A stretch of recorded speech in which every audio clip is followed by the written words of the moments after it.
Um, but as part of wanting to give tribute to him, so last weekend was my birthday, and my friends and I regularly meet up to watch TV and movies and whatnot. And our cardinal rules that if it's your birthday, you have complete dictatorial power over what we watch. And I chose. Uh, so I reviewed Dragon Ball Superheroes a few weeks back. Yeah. This is the movie prior to that. Dragon Ball Super Broly the movie. Mm. And I wanted to rewatch this one for a few reasons. One, I remember it being quite good, but it's also just an example of Akira Toriyama's creativity Mm. because this here is Broly from the 90s. Oh wow. Uh, so basically, the idea with Broly is that originally Super Saiyans were a rare thing, and then a lot of characters learned the technique, and so someone had the idea. Well, we always said that there were the legendary Super Saiyan. What if there was what if that was like anyone can just be an ordinary Super Saiyan, but this guy's the legend Super Saiyan or legendary Super Saiyan. Yeah. Um, Broly was featured in three different non-canon theatrical releases Okay. um, in the 90s. So he was not a Toriyama character. Toriyama designed him, but when he was shown him fairly recently when they were working on Dragon Ball Super stuff, he did not remember drawing him, Oh. which shows you how much he cared about him. Yeah. And so Toriyama and the writers over at Toei, I'm going to tell you the original concept of Broly first because it's so stupid. He looks cool, but it's so stupid. So the I'm so basically the Saiyans were a group of warriors who would send their children out to conquer planets. Like the idea was that they would send warriors who were considered low class to a world that was made up of weaker people, and it was basically conquer or die. Yeah. Okay. So basically, if they failed, they failed. If they succeeded, the other Saiyans would show up, pick them up, and sell the planet on the black market to whoever was buying. Yeah. That is an interesting point that they never brought up in Dragon Ball. Is that the Saiyans were selling an awful lot of planets, but you're never quite sure who's buying them. So that's actually a storyline that could be interesting. To Yeah. like, who are these monsters who are buying these depopulated planets? Mm. Yeah, and okay, and Holy Ninja clarifies, which I thought that he was, is that Toriyama was principally responsible for the screenplay. Mm. Uh, Yeah. but the original idea of Broly was that his dad, Paragus, by the way, all Saiyans are named after vegetables, so his dad is Paragus for asparagus.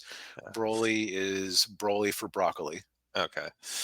Yeah. His dad, Paragus, and Broly were banished because the king of the Saiyans, Vegeta, no, not our Vegeta, was worried that Broly's immense power would present a threat to the Saiyan people. But Mm. before that happened, Broly, while in the nursery, was laying next to a crying baby Goku, whose name was Kakarot. Yeah. And Goku was so obnoxious while he was crying that 30 years later, if you mentioned Goku's Saiyan name, Kakarot, around Broly, he would go Hulk angry and just turn into a enraged beast. So Ninja says Frieza was based on the real estate land sharks. Which, considering that his whole empire was also based around depopulating planets, Yeah. yes, it fits. Yeah. But still, you had this character who is beloved by a certain section of the fan base. I never really saw the appeal until this movie came out. Yeah. Um, but Dragon Ball Z Abridged played with this because you had Vegeta meet him and realize what his deal was. But that's so dumb. But he's so cool. But that's so dumb.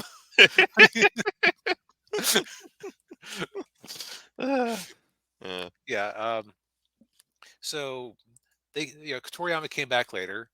I guess he got. I don't know if he watched the original movie or just read a summary, but he decided to make his own version of it. Yeah. So the basics are the same. You basically have the Saiyans, who are a bunch of space Vikings who go around conquering planets and reselling them.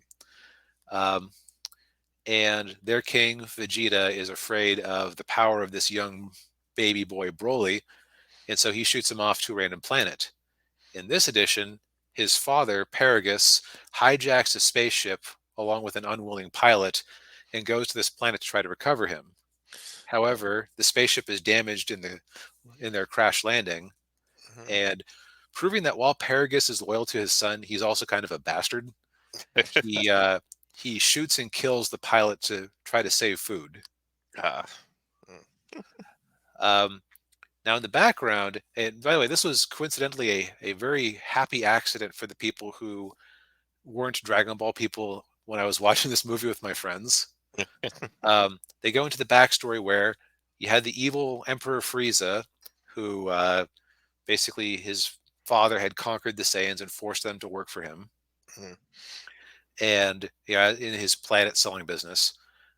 And Frieza had become aware of legends of a so-called Super Saiyan that could challenge him, and so he decided to call all of the Saiyans together at the same time. Hey, report back home to planet Vegeta, and he proceeded to destroy the planet while they were on it. oh, But before that, Goku's father Bardock and Goku's hot mom Jine uh, uh, launched him off planet. ah, And so you get the whole backstory of our three titular characters here, because Vegeta was also shown as a kid who he was off world. They didn't get into this in the movie, but I think the implication was that his father had intentionally not called him back so that just in case something on the up and up wasn't going on, his son would survive. yeah, Now, in between now and then, a whole lot of Dragon Balls happened. So all you really need to know is that Frieza was dead for a bit.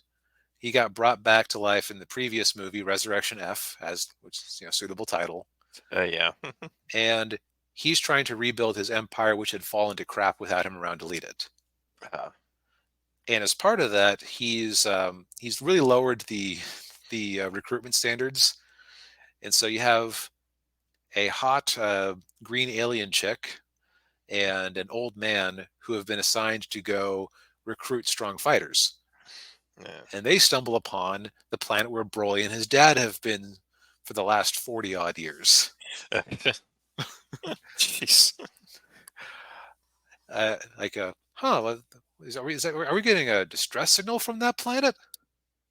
Yeah, That's a really old it's a really old yeah, frequency. That's wow. What's going on here?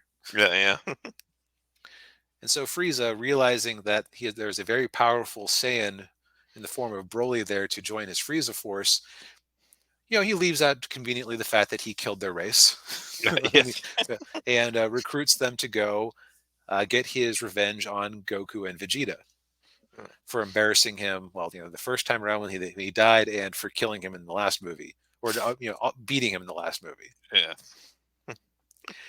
Now, I mentioned before that Toriyama was always a gag manga guy at heart. Yeah. So Frieza is coming to the planets to try to steal the Dragon Balls. And you find out that Vegeta's wife Bulma is also trying to get the Dragon Balls. And I'm Yeah. going to give you these two scenes somewhat as said. So, Bulma, what are you going to wish for? Oh, I'm going to wish to look 5 years younger. Oh, well, why don't you wish to be 10 years younger? Well, if it's too dramatic, everyone's going to realize it. They'll ask me, Bulma, what did you do? What kind of treatment did you get? Yeah. No, I don't want to have to deal with that. You cut to Frieza as he's flying towards the planet. One of his assistants asks, Lord Frieza, what are you going to wish for? Well, you see, are you still trying to get eternal life? Well, no, being in hell, trapped on that tree for years upon years, made me realize that if one can't die, one can end up in horribly painful circumstances. Uh, So what are you going to wish for instead?